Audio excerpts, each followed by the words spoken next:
Salut les pirates, bonne fin d'après-midi, j'espère que vous allez bien parce que moi ça va bien.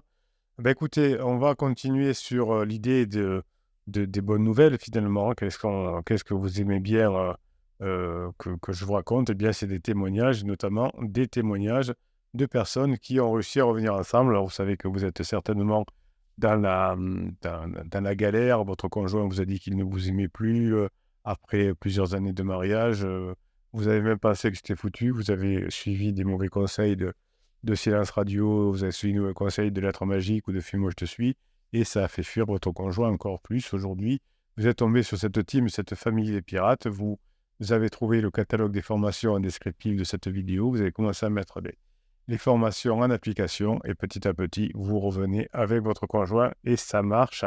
Évidemment, si vous êtes ensemble depuis 5, 10, 15, 20 ans, vous avez de l'attachement à votre conjoint a de l'attachement pour vous, et donc pansement, puisque votre conjoint a souvent trouvé un pansement, mais ce n'est pas obligatoire, eh bien, on commence à comprendre que vous êtes l'homme ou la femme de sa vie, et c'est comme ça que l'on revient. Alors, encore quelques histoires, vous aimez bien les histoires, évidemment, de petit à petit qui permettent de revenir ensemble. Je vous en ai donné 2 hier et on va voir aujourd'hui, on va voir une de plus qui s'appelle, comment elle s'appelle cette fois? Anne, 43 ans. Mes sentiments pour lui sont revenus en force. Quand nous nous sommes quittés avec Eric après 15 ans de vie commune, vous voyez, vous êtes certainement dans la tranche, c'était pour moi un acte de survie. Donc voilà, votre conjoint, la personne était certainement comment dirais-je, en crise existentielle et il fallait que je parte, il faut que je parte pour ma liberté, sinon je me sens étouffé. Ça faisait longtemps que notre couple partait à la dérive, donc je traduis phase de sécurisation. On ne passe pas beaucoup de temps ensemble, on s'occupe de la maison, des enfants, du boulot, mais on n'a pas nourri notre couple. Ces problèmes insolubles de boulot et d'argent l'avaient entraîné dans une profonde dépression. Donc là, il manquait certainement de la sécurisation dans ce couple, de la sécurité, et du coup, il n'y avait pas beaucoup d'aventures puisque la personne était tombée à la dépression. J'avais perdu toute admiration pour lui. Oui, alors messieurs, votre femme a besoin de vous admirer parce que vous lui apprenez des choses, parce que vous lui montrez des choses, parce que tout ce qu'on peut imaginer, mais il faut que votre conjoint vous admire. Et pour ça, il faut être créatif, il faut changer, il faut montrer des choses nouvelles. Sinon, à force de montrer toujours la même chose, votre conjoint quitte son admiration pour vous. Et du coup, on s'écharpait pour rien. Pour nos 2 filles de 5 et 7 ans, il semblait impérieux d'en finir avec cette relation destructrice. Oui, donc vous voyez que vous n'êtes pas, comment dirais-je? Vous n'êtes pas à l'abri finalement, de vous disputer, alors que si vous avez fait les formations, vous n'aurez plus besoin de vous disputer. Vous pourrez avoir des avis différents évidemment, mais vous saurez, les gérer. Une fois la décision prise, vous voyez, ça y est, la décision est prise. J'ai l'impression que c'est définitif. La décision est prise. Eh bien non, ce n'était pas une décision prise, puisque certainement que ce couple va revenir ensemble comme beaucoup d'autres. Il a déménagé dans le quartier et nous avons mis entre parenthèses notre histoire. Donc vous voyez qu'on pensait que c'était une décision. Tout de suite, j'ai retrouvé ma vraie nature, légère et joyeuse. Donc ça, c'est exactement ce qui passe à votre conjoint au moment où il vous dit je t'aime plus, il est joyeux, il peut aller retrouver son pansement, par exemple. Mais au fil des mois, mon euphorie a commencé à s'essouffler. Et oui, comme pour votre conjoint qui pensait être heureux sans vous, eh bien, s'aperçoit que par l'attachement, vous lui manquez. Je n'avais plus 15 ans et je sentais la nécessité de me recentrer sur les choses essentielles de construire. Donc, certainement que cette personne nous a fait une crise existentielle, qu'elle est partie. Vous voyez, si on dit je me recentre sur les choses essentielles et de construire, elle a dû partir dans ces trucs de liberté. Je fais ce que je veux, je sors, je couche avec qui je veux, etc. Et puis, au bout de quelques temps, on a la nécessité de se recentrer sur autre chose. C'est à cette même période, 2 ans après notre séparation, que Eric a refait surface dans la vie sentimentale. Vous voyez les pirates, donc bon déjà vous, grâce aux formations, il n'y a jamais de séparation vraiment avec votre conjoint, vous continuez à vous parler, vous continuez, vous allez passer de plus en plus vite des moments ensemble, mais vous voyez que pour ce couple-là, 2 ans sans se parler, eh bien tout d'un coup, une possibilité de revenir ensemble. Tout d'un coup, il était devenu sécurisant, fort et sûr de lui. Donc, vous voyez que, comme je vous le dis dans toutes les formations que vous mettrez en place et que vous trouverez dans le catalogue des formations, c'est parce que vous avez changé que vous coopérez votre conjoint. J'en étais la première surprise et mes sentiments pour lui sont revenus en force. Et voilà. Donc, et finalement, au début, votre conjoint va vous tester en disant « Mais est-ce que tu as vraiment changé? Est-ce que ça va durer, etc. Et puis oui, hein, donc une fois la surprise passée, on se dit waouh, il a changé et mes sentiments reviennent en force. C'était la fin de son bail qui a constitué l'élément déclencheur de nos retrouvailles. Oui, il y a souvent un élément déclencheur. Vous pouvez faire la formation si vous voulez trouver cet élément déclencheur qui s'appelle point d'inflexion. Le point d'inflexion étant la dérivée seconde d'une équation. Et évidemment, vous avez compris que votre couple, si vous faites ce qu'il faut, peut devenir une équation mathématique qui fera que vous allez revenir ensemble. Donc, il m'avait répété à plusieurs reprises qu'il fallait trouver un nouvel appartement. Bouffé par son orgueil, il n'arrivait pas à faire le premier pas. J'ai donc profité de ce concours de circonstances pour lui proposer de revenir chez nous. Alors ça, c'est pas courant. Généralement, comme la plupart du temps, c'est plutôt on se remet ensemble, mais on a pendant longtemps encore 2 appartements différents.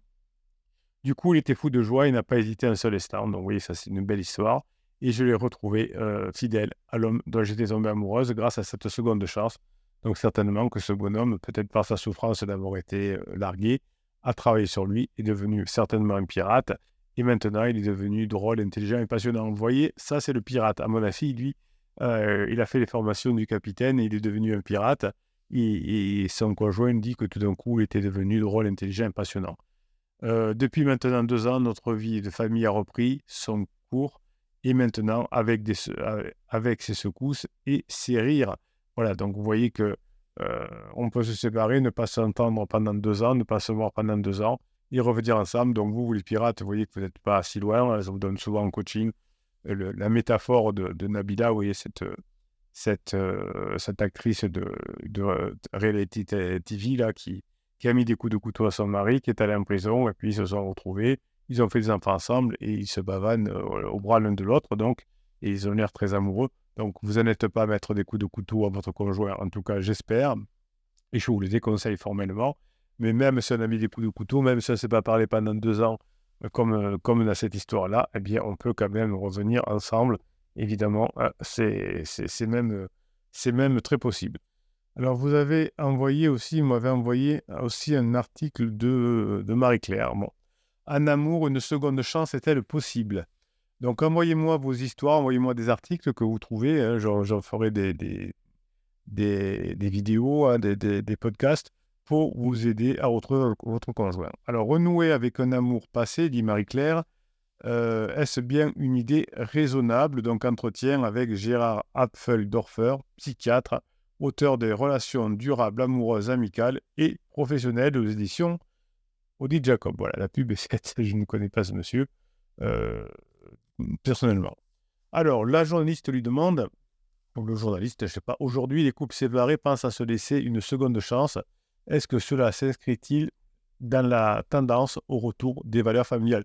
Vous voyez que l'article commence par exprimer, évidemment, que de plus en plus, hein, vous êtes dans la bonne mouvance, hein, puisque c'est à la mode de revenir ensemble, c'est tendance de revenir ensemble, c'est la norme de revenir ensemble après une séparation.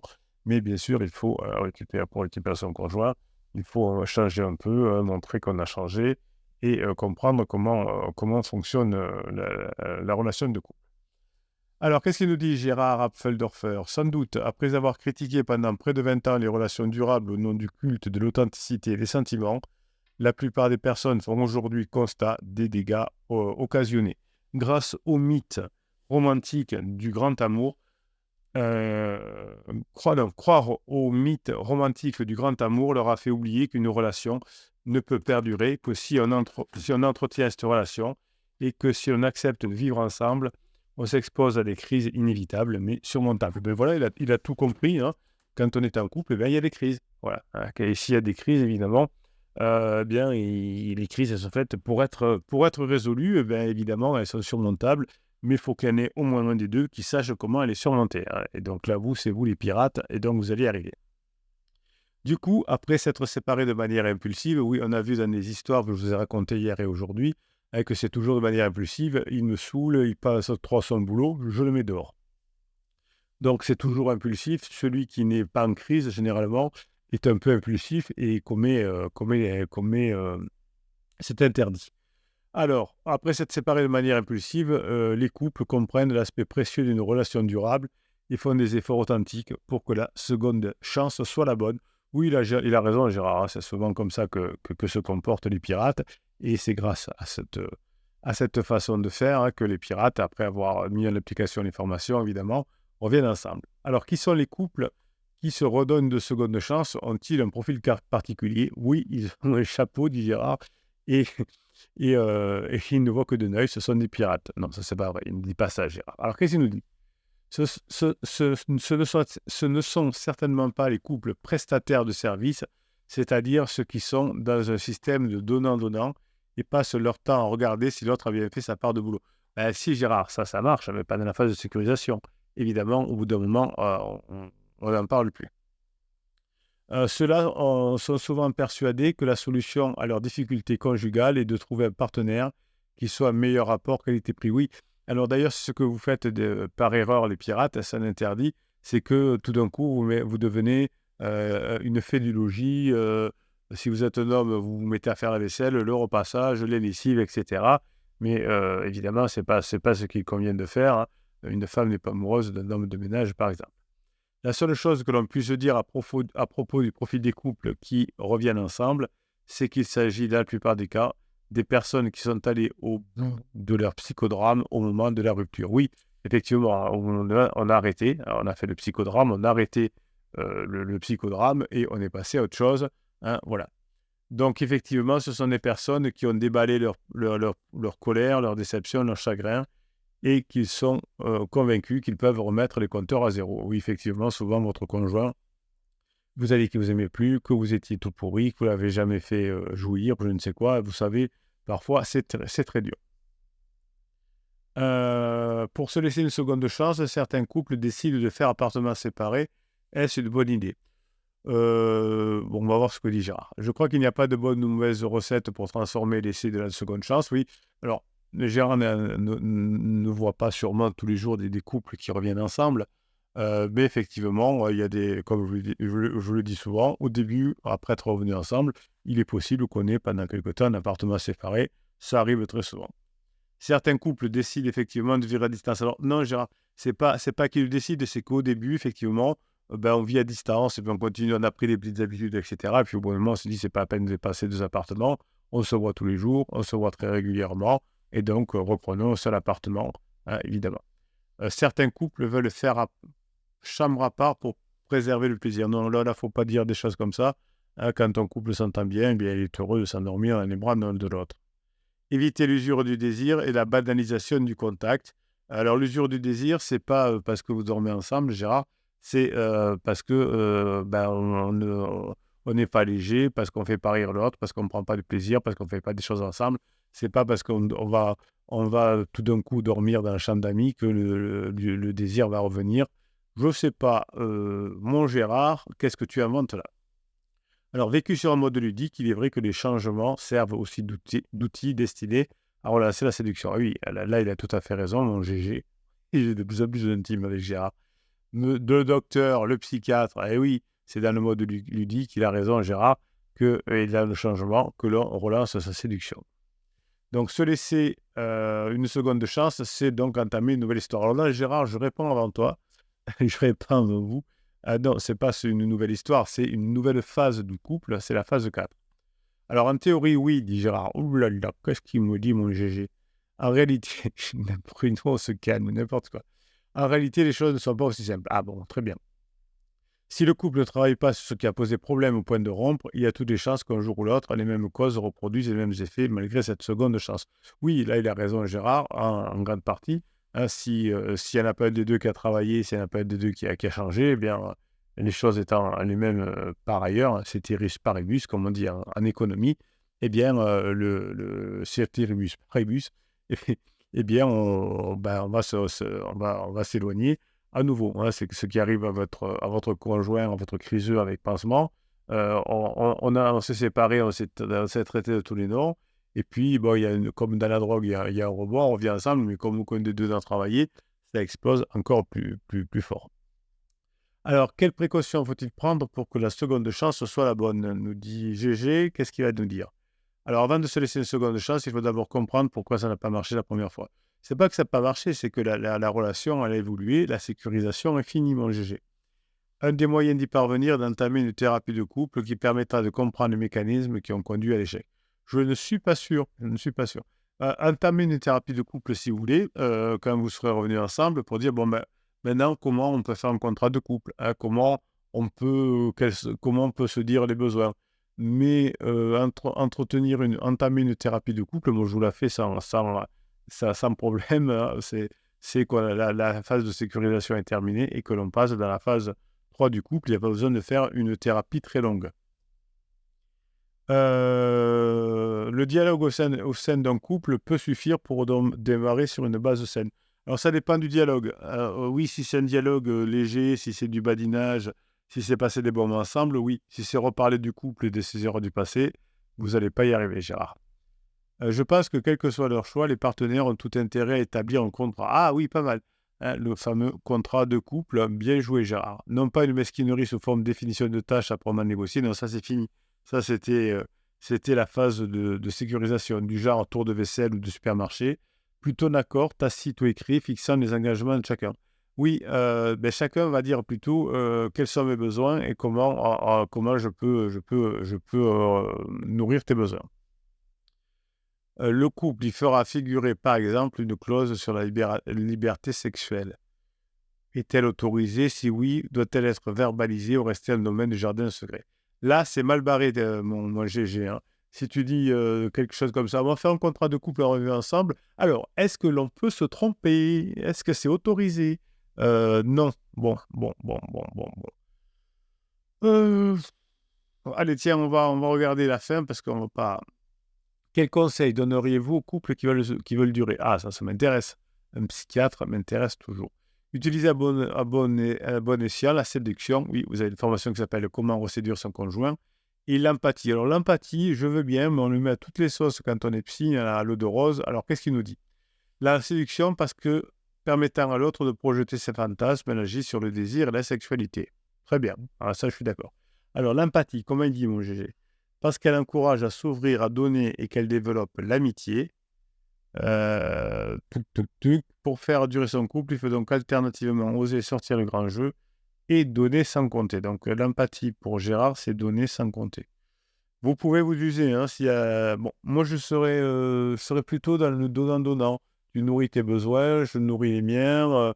Je nourris tes besoins, tu jouerais les miens, plutôt que donne sans compter. Bon, sans compter, ça me va. Mais vous voyez l'expression donner sans compter, je ne suis pas sûr. On s'est séparés, on s'est retrouvés. Non, on s'est séparés, on s'est perdu de vue et on s'est retrouvés. Le tourbillon de la vie de Jeanne Moreau. Quelle belle chanson. Voilà, je vous souhaite la journée que vous méritez, mes pirates. Bonne fin de soirée, bon week-end à vous. On se régale, on est ensemble, on est une bande de pirates.